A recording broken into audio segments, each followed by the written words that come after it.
151 टनाच्या टार्गेटच्या प्लॉटवर आलेलो आहे वठारमध्ये। आज वार शुक्रवार 25/7/2025 तारीख।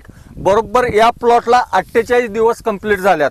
उंची बघा 3 ते 3.5 फुटाची उंची आहे आता। आणि फुटव्यांची संख्या बघा, या इकडे या, 1 2 3 4 5 6 7 8 9 10 11 11 10 11 10 11 फुटव्यांची संख्या आहे।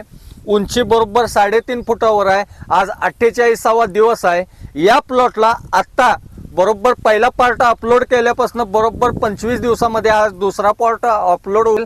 25 दिवसामध्ये फर्टिलायझरचा डोस एक आळवणी आणि एक फवारणीचा डोस झालाय। ही माहिती पूर्ण समजण्यासाठी किंवा ऐकण्यासाठी आचार्य ॲग्रो सर्व्हिसेस युट्यूबच्या चॅनलवर जावा। पूर्ण 5 मिनिटाचा व्हिडिओ बघायला मिळेल। सर आपलं गाव? सासुर्वी तालुका कोरेगाव। सर हे जो आमचा 151 टनाचा जो प्लॉट चालू आहे, या प्लॉट मध्ये तुम्हाला बघितल्यानंतर काय वाटतं? एक तर मनापासून खूप समाधान आणि 101 नंबर आहे। ओके सर, तुम्हाला कसं वाटतं? एकदम छान सर, प्लॉट छान आहे एकदम। हा व्हिडिओ आवडला असला आमचं चॅनल लाईक करा, शेअर करा आणि फॉलो करा।